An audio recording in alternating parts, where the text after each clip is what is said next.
안녕하세요. IT 솔로몬입니다. 아이폰 12가 출시된 이후에 자급제 스마트폰이 인기라는 말이 많이 들리는데요. 자급제는 통신사 약정 없이 기기요금을 전부 내고 사는 단말기를 말합니다.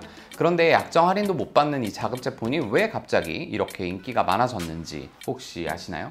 여러 이유가 있겠지만 아마 제 돈 다 주고 자급제 폰을 구매해도 더 돈이 절약되는 포인트가 있어서 아닐까요? 알뜰폰 같은 거 말이죠. 네, 맞습니다. 자급제 폰을 찾는 이유 중 하나가 바로 알뜰폰이라는 것 때문인데요. 알뜰폰 좀 아시나요? 사용하고 있지는 않지만 알고는 있어요. 주요 이동통신 3사의 망을 빌려 서비스하고 있는 통신사들을 말하는 거죠.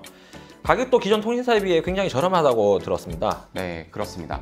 알뜰폰은 MVNO, 즉 가상이동통신망 사업자를 말하는데요. 우리나라뿐 아니라 유럽 등 해외에서도 일반화되어 있는 서비스입니다. 기존에 있는 SKT, KT, LG U+의 통신망을 대여료를 내고 빌려 서비스하는 겁니다. 2011년부터 본격적으로 보급되기 시작했죠. 우리나라에서 알뜰폰은 국내 이동통신 시장에 변화를 주기 위해 본격화됐는데요. 초기 5개 이동통신사가 있던 시장이 2000년 이후 인수합병으로 3개 업체로 줄고 계속 정체되어 왔습니다. 네, 맞습니다. 011, 017, 016, 018, 019 5 개였네요. 지금은 휴대전화 번호가 010으로 통합됐는데 당시에는 각 회사마다 번호가 있었죠. 아마 기억하시는 분들도 있을 거예요. 네, 하지만 이 5개 회사들이 인수합병 경쟁으로 재편돼 지금의 구도가 됐습니다. 하지만 5대 3대 2라는 이동통신 점유율이 고착화되면서 변화도 없고 서비스 경쟁도 더뎠어요. 그래서 국가는 알뜰폰을 장려하기 시작했습니다. 네, 하지만 알뜰폰 사업 초기에는 소비자들이 이에 대해서 잘 알지 못했던 게 사실입니다. 가격이 싸다고는 하지만 통신망을 어떻게 쓴다는 건지 몰랐으니까요. 아마 품질이 좀 안 좋지 않을까라는 오해도 있을 거예요. 그런 오해가 있었죠. 알뜰폰은 SKT, KT, LG U+의 통신망을 쓰죠. 어떤 회사는 세 곳의 망 모두 각각 쓰는 요금제를 내놓기도 합니다. 오해가 없어야 할 부분은 통신 품질 저하 없이 쓸 수 있다는 거죠. 그러면서도 가격이 기존 주요 통신사보다 비슷한 것들을 비교하면 좀 싸죠. 많게는 가격이 절반 이하로도 떨어지더라고요. 그래서 새 스마트폰을 구매하려는 사람들이 자급제 폰을 구매해서 알뜰폰에 가입한다네요. 사실 저도 알뜰폰을 쓰고 있습니다. 아, 맞아. 이번에 아이폰 12 알뜰폰으로 가입했다면서요? 네, 맞습니다. 그 아이폰 12는 자급제 폰 예약 판매한 걸로 샀는데요. 카드 할인도 받고 좀 저렴하게 샀죠. 기기값을 한 번에 내야 되는 부담도 있었지만 무이자 할부도 있었고요.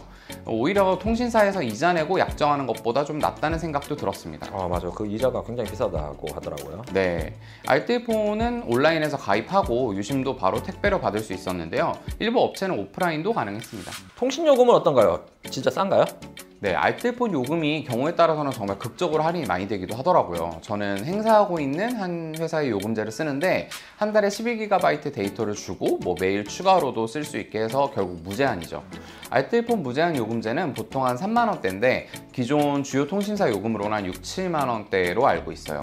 맞아요. 저도 지금 비슷한데 한 7만 원대 내고 있거든요. 약정 할인이 있다고 하지만 알뜰폰은 약정 없이도 무조건 할인받는 기분이죠. 그런데 안 되는 게 있다고 들었어요. 태블릿에 쓰는 알뜰폰은 심카드 끼워서 쓰는 데이터 쉐어링 안 된다고 하던데 맞나요? 네, 맞습니다.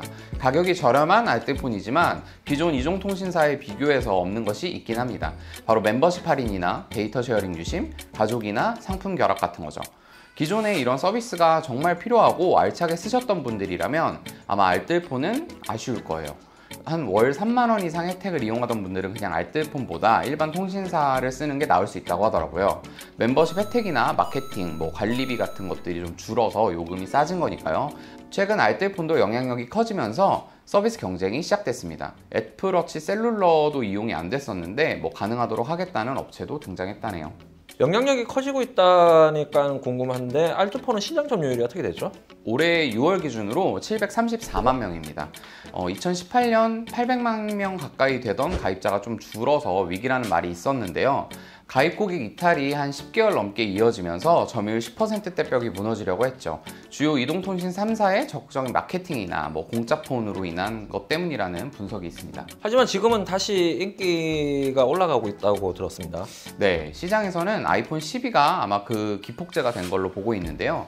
아이폰이 출시된 이후에 한 알뜰폰 업체는 한 주 만에 전주 대비 38% 가입자가 늘어났다고 하네요. LG U+가 자사망을 이용하는 알뜰폰 사업자를 좀 전략적으로 밀어주고 있는 거라는 얘기도 있고요. 회사는 알뜰폰 파트너스 홈페이지도 열어가지고 상품 홍보를 또 해주고 있다네요. 네, 메이저 통신사가 알뜰폰 사업자를 지원한다는 게 이해가 안 될 수도 있습니다. 하지만 망 사용률을 높이고 전체 이동통신망 점유율 싸움에서 유리한 고지를 차지할 수 있기 때문에 이렇게 보면은 어쩌면 당연한 거예요. 다른 통신사로 가는 고객을 자사망으로 가져오는 거니까요. 네, 앞으로도 자급제폰에 대한 수요가 늘어날 거라고 하고 또 이와 함께 알뜰폰 가입자도 늘어날 수 있다는 전망이 많습니다. 망 사용료인 도매 대가도 인하될 예정이라는데요. 그렇게 되면 알뜰폰의 가격 경쟁력이 더 좋아지고 결과적으로 더 많은 사람이 쓸 거란 거죠. 알뜰폰 가격을 한번 저도 좀 알아봐야 되겠어요. 거의 절반 수준이네요. 여러분 어떠셨나요? 최근에 많이 들리던 알뜰폰에 대해서 좀 이해가 되셨나요? 알뜰폰의 인기가 통신시장 전반의 서비스 개선으로 이어질지 좀 지켜봐야겠습니다. 오늘은 그럼 여기까지. 다음에도 흥미로운 주제를 갖고 돌아오겠습니다. 바이.